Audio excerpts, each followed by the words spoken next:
listening to the Podcast Advertising Playbook, your resource to better understand and execute successful podcast ad campaigns. Hello and welcome to the Podcast Advertising Playbook. I'm your host, Heather Osgood, and I am joined today by Chris Bowlby. Chris is the SVP of Sales at Soundrise. Chris, welcome to the program. Thank you, Heather. You've done so much great work with this show on behalf of the industry. So it's great for me to now be a part of it. So thank you very much. Absolutely. Thank you for being here. And you've been in the podcast industry for a while now. Tell us a little bit about your journey through the space. Yeah, well, to answer that question, it probably makes sense to take a step back before my podcast career and before my digital ad sales career and before my cable ad sales career to my radio career. So early on in my career, just like you, I think I managed radio stations and sales teams in that industry for a long time and had a lot of fun with that and went on to do other things. But, fast forward, I was in the mobile and apps advertising space when that was just really taking off in the early teens. And I was at Flipboard, and through that experience made my way to Spotify at the time. So selling streaming audio. And I was at Spotify when they launched the podcast business. So just being part of seeing how that was kind of how it came to fruition and building it, something that became very large, obviously from the ground up, was really, really interesting. I then went on to the information where I managed next gen technology online franchise with all kinds of components cross platform. So I was leading the ad sales team there, selling multiple disciplines, including podcasts. So, because we had one podcast and it was small, I had the opportunity to really kind of get my hands into audience analytics and just all the things that go into like setting up a podcast and monetizing it. So that was like a real learning experience because it was extremely hands-on. I went from Spotify with a lot of shows and audience targeting and the big O&O podcast to one small podcast that we were able to monetize by doing brand integrations and branded episodes and that kind of thing. So, basically at that point, this is pre-COVID, it just suddenly occurred to me at one point, like, wow, we're having success here with this little show, but this podcast thing is white hot. I have audio experience. I love audio, so I need to look into this. So put some feelers out, had a few opportunities, and ended up at AdvertiseCast at the time, and went on to lead their national brand sales business and had a lot of success and a lot of fun with the team there during all the growth that happened in the 4 years I was there. And then made my way to Soundrise.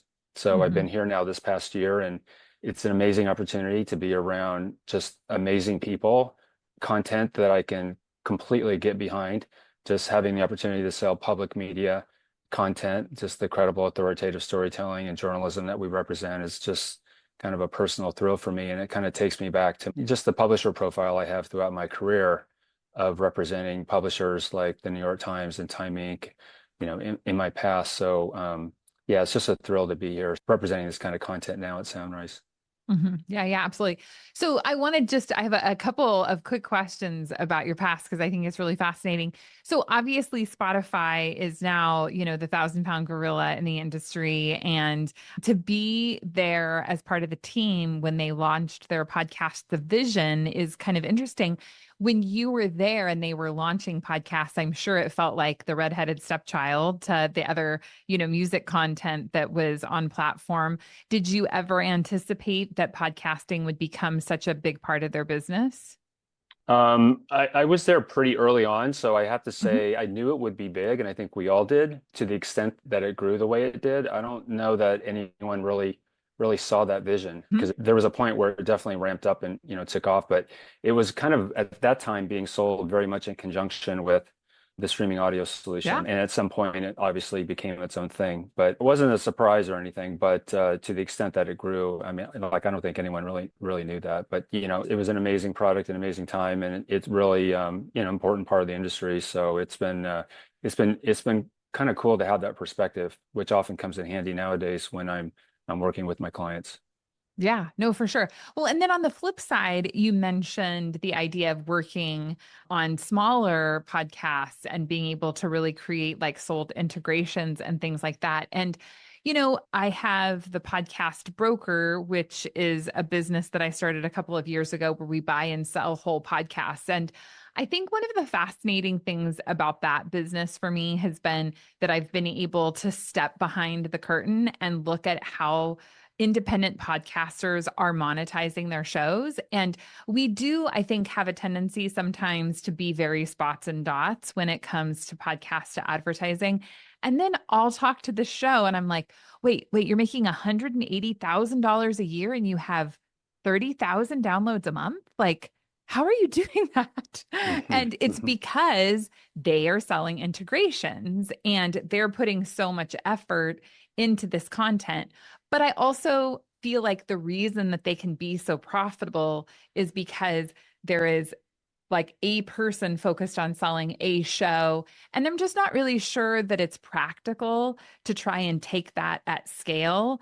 And, if you've got hundreds of shows at a representation firm, to try and really sell those integrations is a big sales lift and a big operations lift. But having been in that experience and seeing that, what are your thoughts about trying to translate that and scale it at a bigger rep firm? Yeah, no, that is a great question. And I actually have been thinking a lot about this recently. I mean, first of all, if you have a small show and it's viable and you've got some decent audience, like selling integrations and big custom sponsorships to a select group of clients is definitely something that you want to do. So you're definitely right about that. At larger networks, like where we both are, it's a situation where it is very difficult. And I often wonder about that focus on individual shows or individual networks that you're representing within your larger catalog, because it is a challenge giving everyone everything that you want to all the time in terms of representing their content. So it's kind of a balance, right? So I feel like with most shows that are set up to do any and all types of podcast advertising business, I feel like it kind of needs to be like a barbell situation where on one end, you are attempting with your sales team to do some level of larger partnerships that can be maybe annual deals that are recurring and that kind of thing, where there are some integrations and there's just something custom and special about those sponsorships and those partnerships. And it's very endemic and it's often client direct, let's say. And then you've got on the other end, you're doing your programmatic, run of network, run of channel, that kind of business to help fill inventory on those shows. And then everything else in the middle is all the transactional stuff that we all do day to day, working with agencies and with them clients direct. So I feel like there is a model for doing that but I kind of feel like this show has to be set up for it, and there has to be things that are vetted internally with that show ahead of time. So you could just go to market, have those conversations and make that happen. Because if you're having to reinvent the wheel with every single opportunity that becomes available, it isn't viable to do that on behalf of dozens of shows at the same time, right? So we just want to give the shows everything that we can and give them as many opportunities as possible. And sometimes you have to kind of like run really fast, and at other times you want to be more thoughtful and slow down and find that right partnership. So it's kind of a balance. Yeah. Yeah. No, I think you're spot on. I love that. So let's talk about ad load. I feel like ad load is a conversation that we've been having more and more in this space. And I guess I'm just really curious what your thoughts are about ad load. Yeah, so the industry is up about 18% this year from a couple different sources, and I think we've seen it from other sources that ad load is possibly in excess of 30%. Magellan just put out some findings just very recently that the average number of spots in episodes on average last year was 6. This year it's 9. So I guess that's where some of that directional 30% comes from. But it's definitely on the rise, and it's really becoming an issue. And a lot of clients are concerned about it in terms of affecting performance. So, it's something that we're watching. On the Soundrise side, our model is set up where we have a handful of shows that do take up to 6 ads that maybe have 4 mid-rolls, but the vast majority of our catalog, it's more of a 2 pre, 2 mid kind of a model. So we're just very mindful of creating that share of voice, creating ways for brands to stand out. And we're not the kind of environment where we're going to be running, 5, 6, 10 spots in the mid-roll position or something like that, or multiple mid-rolls. We just don't do that personally. And I know other networks don't too, but there are places where that's happening. And clients are falling into situations where this kind of all ties into other issues too, where they don't know where they're running. They don't know what position they have.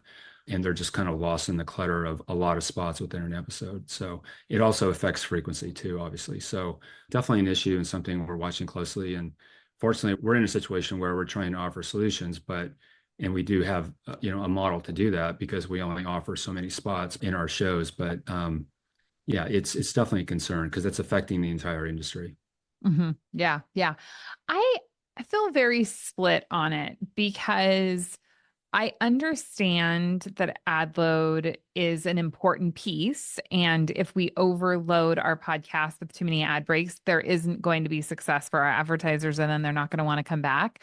What I struggle with is that I do think that the shows have been traditionally under monetized, and they have probably had too low of an ad load. So I guess I haven't seen that Magellan report. I think it would be really interesting to look at what, like, with those shows that they looked at saying that they had 6 and now they had 9, which podcasts they looked at. Like, did they look at the top, 2000 shows? Like, what were they measuring? Because I would say, and I'm curious what your personal opinion is, there are certainly shows that I listen to where I'm like, oh my goodness, another ad. Like, how many ads does this show have? And I can feel ad fatigue.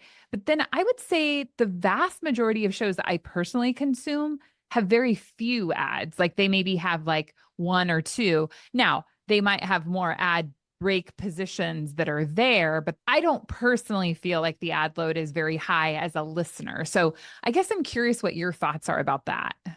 Yeah, no, I have some of the same thoughts. I mean, like some of the shows I consume personally, I'm kind of an NBA nut. I just love basketball. And some of these shows are like, for example, I'm hearing north of 8 spots in, mid-roll and in multiple mid-roll breaks. So it's a little frustrating. I also just feel anecdotally that, I mean, I've seen some research, but nothing I can quote at the moment. But anecdotally, my sense is that listeners have just in the last year or so gotten, just in general, aggregate across the board, gotten way savvy about fast forwarding, through breaks, just talking to people in the industry, or people find out that you're in the podcast business, et cetera. So that's just concerning because the model of what has made this business successful from the beginning is that the ads are integrated into the content experience, and you trust the ad because the host is reading it. And now we're running pre-recorded spots, we're running radio copy, we're running programmatic, we're doing a lot of things that are kind of bifurcating that trust, I think, and that whole model and the way we were successful. So it's just something to look at, right? But there are shows I listen to the same, just as you, where there's not as many spots,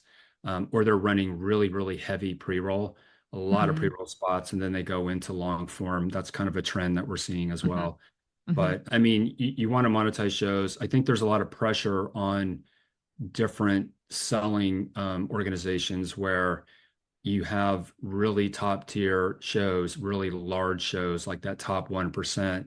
And in order to be competitive, whether it's, there's like a run of network feature that's part of that buy, or other selling entities that are trying to get on that same business, and they're having to be competitive from a cost per point standpoint to really get on the buy to augment the main investment of that anchor large show.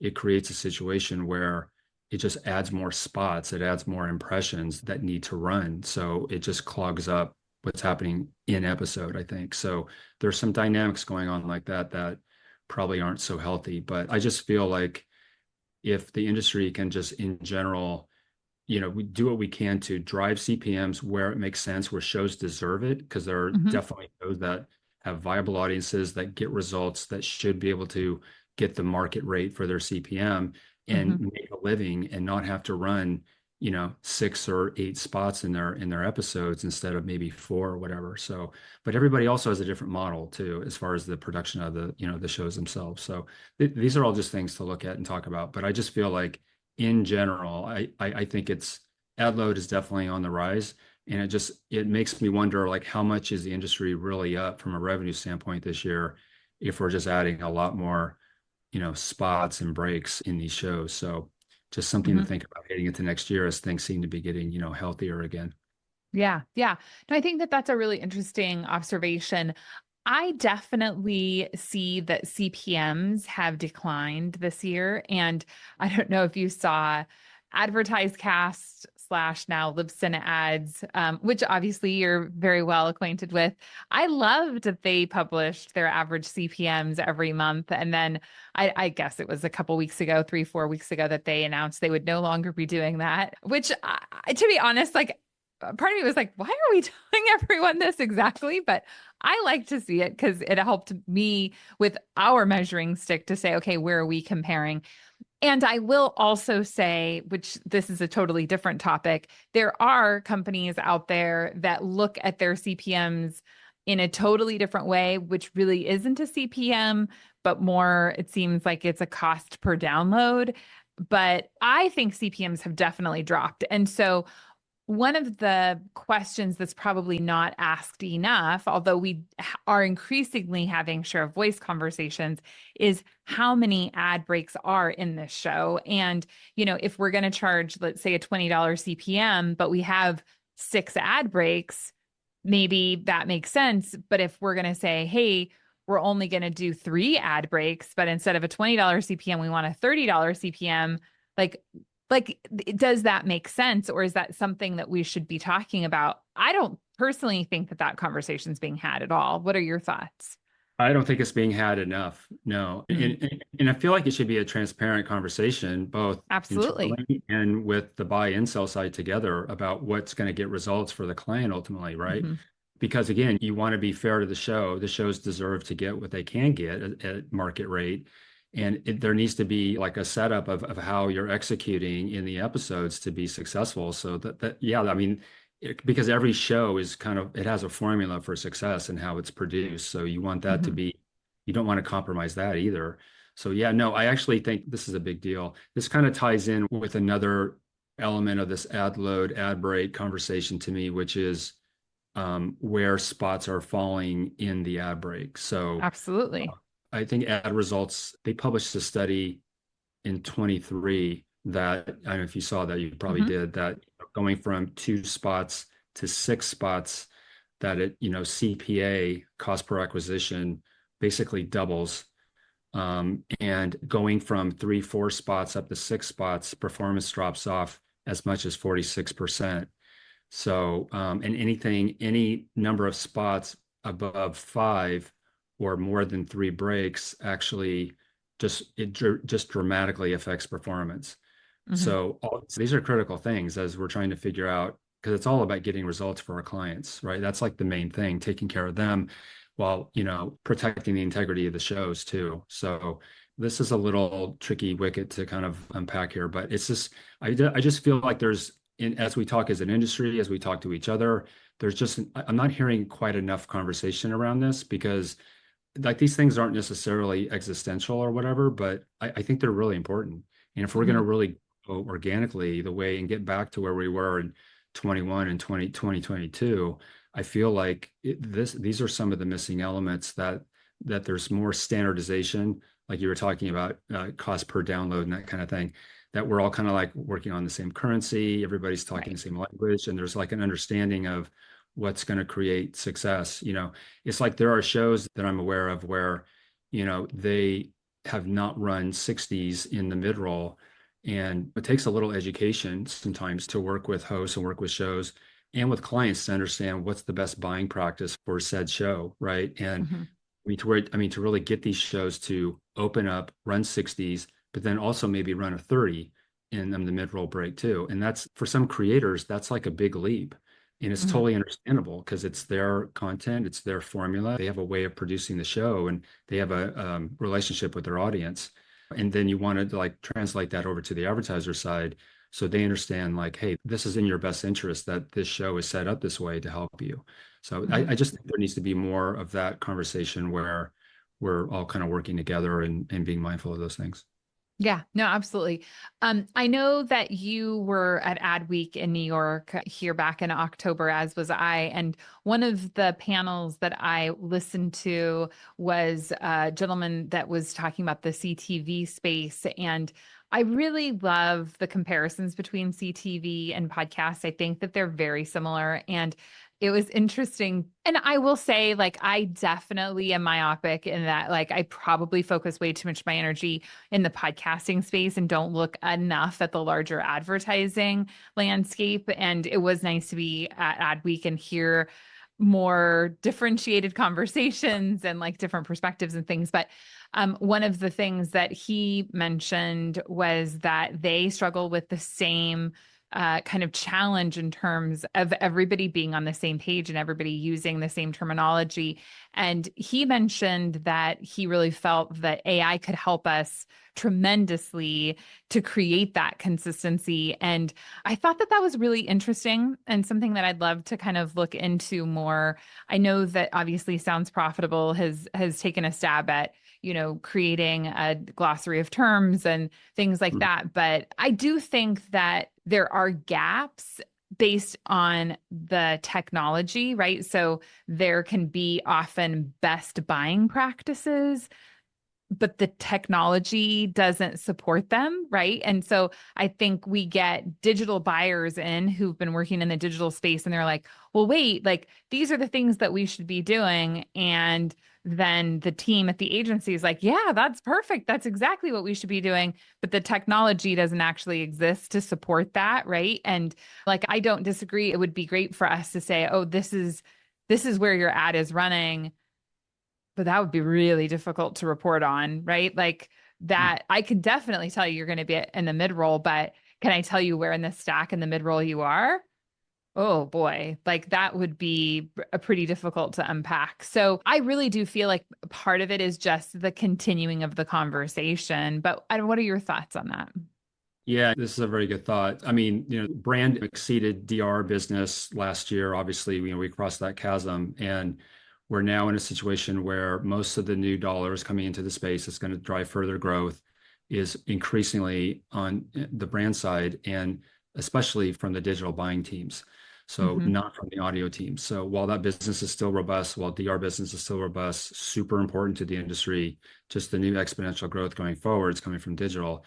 And a lot of these, just a lot of these teams, there's just really good intentions. We haven't properly, I think, provided the education. There just hasn't been that forum to really engage with them and really kind of help them understand like how to be successful. And so there's a little bit of a clash, I think, in terms of these things where everything wants to get measured and all these digital practices don't necessarily translate over to podcasts. And increasingly the two sides are meeting, but it's not quite there yet. And I'm just seeing like some of the, I don't want to say mistakes, but just some of the potholes that we all fell in, those of us who have worked on the digital side. I see them kind of developing in podcasts where we're kind of like over indexing on some of the run a network techniques and programmatic and that kind of thing, or just the expectations with just trying to be very specific, like you were just mentioning, like where are you going to run in the break or whatever, and trying to adjust pricing accordingly and that kind of thing. It's just, that's not how we've been successful here. Now, do we need to pivot and be a little more malleable and match that business and be where that customer's at to meet their needs and objectives? Totally. But I just, there needs to be kind of a coalescing between the audio buying teams at, say, holding companies, for example, and those digital teams and us and the shows. Because I feel like the one thing that is really interesting to me is that the buyers and the buying teams and agencies who are well steeped in the space, the people that we all know and love that we work with all the time, they actually know some of our shows. And if they don't know them personally, like they definitely know about them, they know how they work. Those digital buying teams, not the case. Right. And so good point. We have to make that connection, I think, between the shows and the networks and that buying source. And that hasn't happened yet. So I think it's more as they become a regular customer and ramp up, that's going to kind of be on us to find a way to kind of bring everybody together to figure out what's really possible. Yeah. Yeah. So interesting. So I know at Soundrise that you work very heavily with PRX, and PRX is a nonprofit. And I'm curious, how is ad selling or is buying different in the nonprofit space as opposed to the standards kind of based podcast? Yeah, I love this question. So, and this is part of why I'm here, because I'm really fond of the model this way. So to answer the question, though, it probably makes sense to take a quick step back and just kind of look at our content to put things in context. So We represent PRX, just like you said. So those are big legacy shows. It's a great catalog, been around a long time. Definitely one of the leaders in public media content production and distribution. So that shows like The World, the news podcast, Snap Judgment, for example. Inside of PRX is Radiotopia. So Radiotopia was the first network of its kind representing independent influencers 10 years ago and creating an environment, a network for them to be supported and to be connected to each other in producing their content. So it's a really interesting model. It was really the first network of independent podcasts back then. So that sits inside of, and those are shows like Song Exploder, Normal Gossip, etc. In addition, PRX also represents commercial entities like the Condé Nast podcast portfolio. So we represent all of that content exclusively as well. So you're talking about shows like the New Yorker Radio Hour, all the New Yorker properties, In the Dark, and all the big, brands from Condé Nast that we know and love, like Vogue, Vanity Fair, Bon Appetit, Wired, and so on.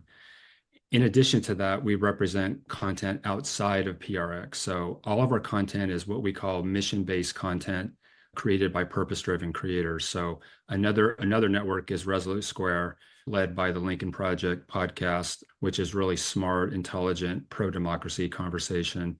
We also represent all of the national podcast content from out of KCRW in Los Angeles that I know you know about. And so like we just launched Question Everything with Brian Reed, who is one of the most important people in the history of podcasting. So super cool to have that kind of content. And then in addition to all of that, we also represent from PRX 10 public media radio shows, weekend radio shows led by This American Life. So, and Ira Glass does his own reads in that case. So it's really, it's very similar content in that it's high quality audiences, high quality environments, inherently brand safe, brand suitable. And all the shows, follow that model that I spoke of earlier and offering an uncluttered environment. So just creating that share of voice for brands. But the reason I wanted just to give you kind of like just the overview there is that we basically go to market. Soundrise was part of Market Ingenuity previously. 3 years ago, it spun out as its own company. So we are a commercial enterprise, just like most people in the podcast space.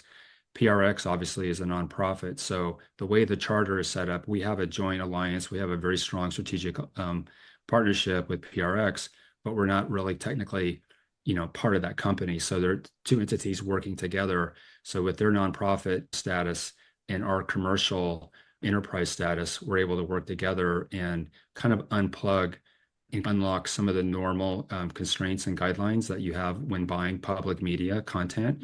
So there are some limitations. Some shows don't do host reads. The vast majority do. So the way I like to frame it is we're providing all of the benefits of public media, but with all the capabilities of commercial, traditional digital audio.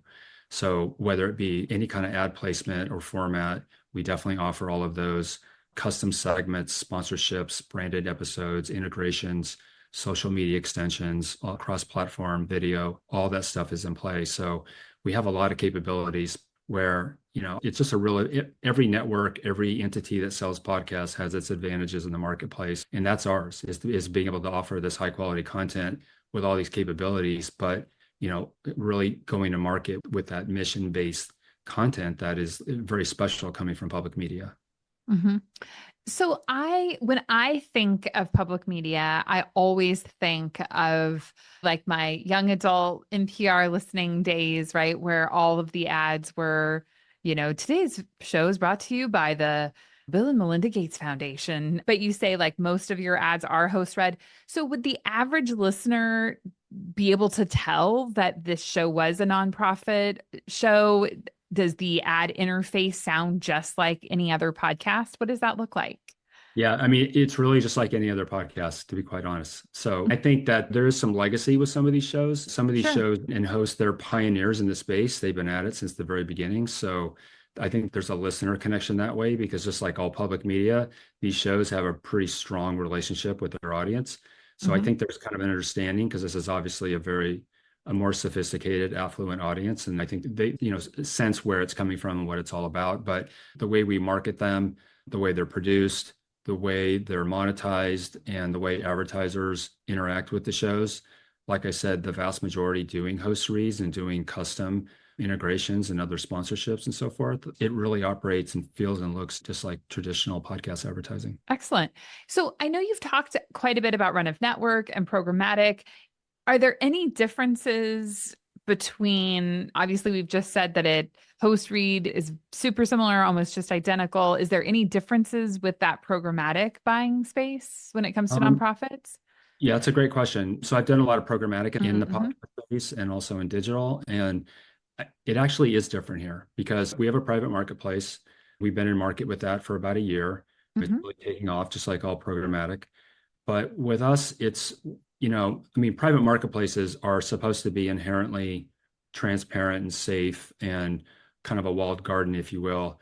But it's not always the case out there. Having done a lot of programmatic, I can tell you that it's still a little opaque in some cases as to what inventory lives in different types of marketplaces. And this goes back to the responsibility that we have to PRX and its public media status and to our shows is to be very careful about this. So, we've had very high internal privacy standards and we've set ourselves up to go to market with programmatic, but we want to be very mindful about how we do it. So it's very white glove, very transparent, very bespoke, both with our shows, with our partners like PRX and with our brand partners. Mm-hmm. So you definitely know what you're buying, you know what you're getting, and it's just very transparent. So we're just very careful. The whole black box kind of stuff that goes on out there in the marketplace in different ways, that's just not how we do things. So I think from that standpoint, the pricing is competitive with the market. All of our inventory is in there. So there's full access to pretty much everything. But it's kind of the way we execute that way. I'll just mention that we have brand partners, Fortune 100 brands, Fortune 500 brands that are buying the marketplace, but they're doing it in some pretty creative ways. So we have a couple of partners where they're doing direct IO business with us. They're doing programmatic guarantee deals with us, sometimes concurrently. And they also have always on deals with us with their DSPs. So just based on different campaigns and different objectives and different audiences and different ways that they want to go to market, they can work with us both on the direct side and the programmatic side across all this public media content. That way it's working really well. I think that's going to be a big growth area going forward. Yeah. Yeah. No, I think that makes a ton of sense. Well, Chris, thank you so much for being on this show today. I'm curious, as we're wrapping up the conversation, what would you kind of predict for the future of the podcast space? Oh, wow. What a question. Just more growth. I just really feel that we've been the fastest growing medium over the last 2 or 3 years. And we have a great opportunity. I think it can really go forward. The thing that I would predict is also a wish of mine that I've been really trying to talk to people about this lately and having conversations with lots of folks. And I know the IAB would love to go in this direction too, is to really take the great insights and the great conversation and the great collaboration in this industry. I think you would agree, we've got in a good way, a very incestuous industry. Like people know each other, they collaborate together, they're partners. And I think we all support each other as much as we can. And I feel like that conversation needs to work its way outside of our kind of insular world. And it kind of goes back to what we were talking about with the digital buying teams getting more and more into podcasting. And I feel like it's a real imperative that we take all this great content, all these great ideas, all this great stuff that we're doing as an industry and really take it out to everyone else. So I think that needs to happen. And I think it's going to happen. So that's my prediction. What about you? Yeah. No, I absolutely love that. I think that you're right. And it does, I think even just being at Ad Week, we're kind of like the best kept secret, which isn't what you want to be. Like we want everyone to be aware of what we're doing and we want everyone to buy into it. I would say my biggest prediction for this space is that we're really moving away, I think, from being just a purely audio-based industry into being more content creators. And I think that the path forward for us is looking at full content integration. So obviously coming from the podcast perspective, we want podcasting to be the center of the conversation with brands. But if we can reinforce audio with video and social and newsletter and other integrations, I think that really just helps the performance of campaigns across the board. And for me, there's a lot of power in capitalizing on the full I guess, capacity of that content creator as opposed to just their podcast. I think that's really smart, everything you just said. And that coupled with, the podcast space getting more integrated into the MMM modeling that the agencies do. Didn't really talk about measurement today. I know you've done a lot on the show in the past, and also the measurement piece, that we're finally at a place where I think there's a lot that we can offer the business coming in from the digital side that way too. So all these things coming together, just like the way you described, I think is perfect. It's a great prediction for going forward. True. Well, Chris, thank you so much for being on the program today. Thank you, Heather. This was great. Thank you very much. Appreciate it. Thank you for listening. I hope that you have enjoyed this episode as much as I have. Covered a lot of things, but definitely really understanding what you're buying is an important piece. So if you don't know what you're buying, how many ad spots are in a podcast, make sure that you're asking because it's important. If you haven't checked out my YouTube channel, please head on over to YouTube and watch our great videos there. Thanks for listening, and we'll catch you again next time. Thank you for listening to the Podcast Advertising Playbook, your source to a better understanding of the podcast advertising industry.